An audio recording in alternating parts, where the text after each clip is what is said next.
Hey guys, what's up and welcome to the Daily Show. We'll be going over 80 major markets, performing technical analysis on each using our custom indicators to give you price projections of where things could go next. And as a reminder, everything we say is not financial advice and should be considered for educational purposes only.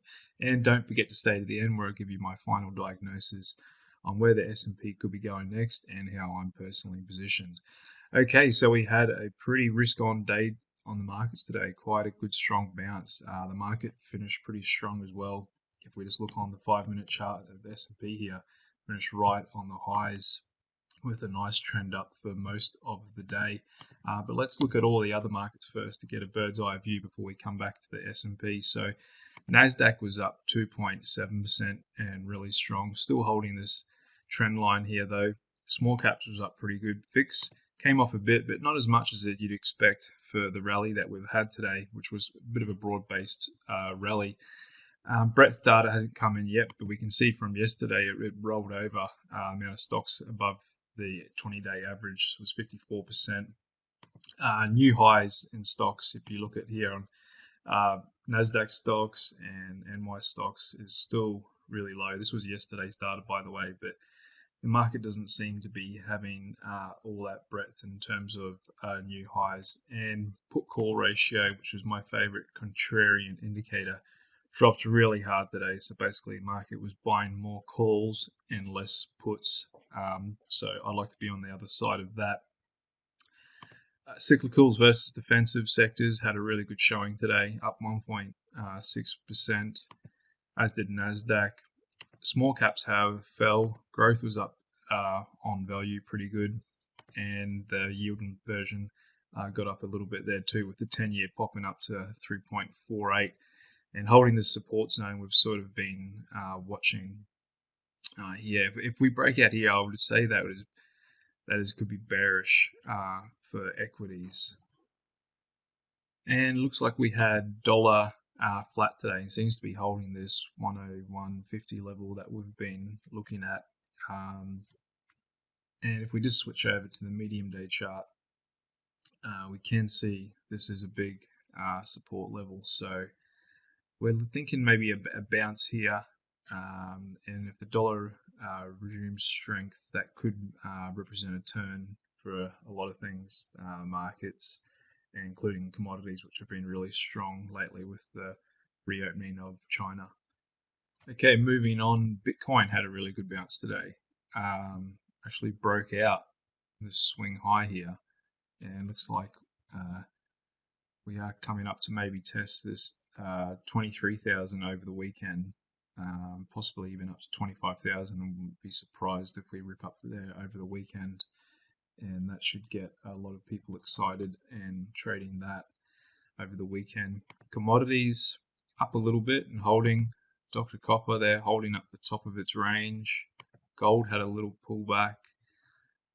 Oil was pretty strong today, up 1.3%. Natural gas still really weak, still trying to find this bottom. A lot of volume. It's momentum stalling out. We're still 40% below the mean. And we have some bullish seasonality coming up. If you look on our seasonality forecast indicator, it's forecasting 5.36% over the next 7 days. So that means over the coming 7 days in history, it's typically performed well. So we're still long this name, looking for a bounce. Uranium did well today, up 2.8% on volume. Looks like to be breaking out. ARC up 4.92%. You see pretty broad-based rally today. A lot of breadth. All the sectors were up. We had semis up 3.2%, communication up 3.1%, and however, all these sectors still haven't broken. We've got industrials under the 50 bar here. Transports still hasn't broken this high. Neither has energy. The only sector that has broken its most recent heights this year is communications. That was the only one. Discretionary still trading in this kind of range from last week, and retail as well. Over to the BlackRock barometer, up 1.6%. Mega cap tech did well. Apple up, Microsoft up, Amazon up 3%. Google had a really good day, up 5.34%, but they did announce they're laying off 12,000 staff, which, if you think all these CEOs, Microsoft just did the same recently. There's a lot of tech layoffs. They have access to great data scientists, AI modeling, and all these things, and they're laying off staff. So what does that tell us? Is that they don't see growth coming anytime soon, and they are seeing possibly a recession, and that'll I'll talk a bit more about what JP Morgan just came out and said about that as well. But let's just keep going through here. And semis, really great day.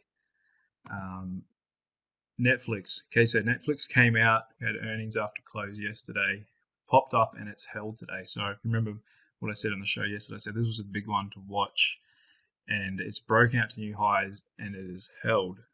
So that is bullish, but they did have earnings came in worse than expected, but they actually grew subscribers better than expected. So the market really liked that, and I think that's kind of spurred today's rally. Whether this holds and continues into next week is another story. However, it was the big one for today. Tesla, pretty good bounce, almost up 5%. If you're watching the channel, we have been bullish and so calling this a short-term bottom. We still think we're going to come up and tag the 50 bar around the 150 level. However, we do have Tesla earnings on Wednesday next week, so that's the big one next week. And let's not forget Microsoft earnings on Tuesday. So they're the two big ones next week, Microsoft and Tesla. And we've also got Visa. Visa's coming out on Thursday with earnings. So they're the three big ones next week. It's going to set the market tone. Then the following week, we've got Fed meeting, with the market given about a 60% chance of them taking up the rates, 25 basis points. Meme stocks were kind of mixed today. Goldman Sachs is off 2.5%, and JP Morgan, just wanted to put this one in here because their US market intelligence came out today, and I quote, they said, a recession is not priced in and into equities, and we do not agree with the argument that because a recession is consensus, that the market and economic outcome have to be better. So it's because so many people are calling it a recession. It's the most called for recession out there, and so then a lot of people are, all saying, well, there's so many people calling it can't happen. But the consensus isn't always wrong. It's not 100% wrong. It might be wrong 60% of the time. It still leaves a huge 40% of the time it does turn out to be right. Like, it reminds me of coming into 2008, and some of you may remember in late 2007, like a lot of people, the bank CEOs and that were, flashing the warning signs of the subprime mortgages and bad debt and, storms on the horizon. And a lot of people were talking about it, and it did actually happen in 2008. So just because a lot of people are talking about it doesn't mean it can't happen. So that wraps up the look of all the marks, and I just wanted to share that interesting note from JP Morgan, because obviously they have pretty good insight into the market. So final diagnosis summary of S&P 500. We haven't broken this downtrend line. It's just a normal up day. It's nothing too flash about it. There was a lot of breadth in it. Put calls, like, seems to be a lot of people jumping back on the calls.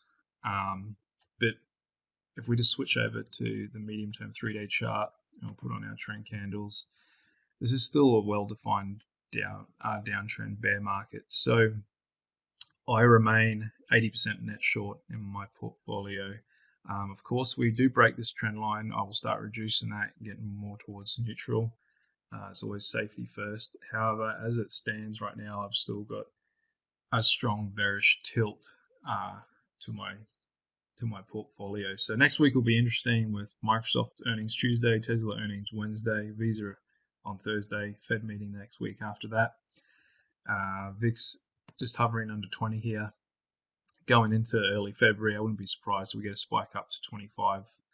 The because at some point it always eventually spikes, and Q1 is normally a volatile sector. And if you look, most months we will have like a at least one big down day per month. We haven't had that yet, so I'm sure that is around the corner at some point if we can't break this upper trend line, which is acting as a bit of a roof technically on equities. Okay, that sums it up. Hope you had a great week and have a great weekend, and hope to see you again on Monday afternoon when we come out with our show, always before 5 p.m. Eastern Standard Time, to talk about the day's price action and see where things are at. Hope to see you again then. Thanks for watching.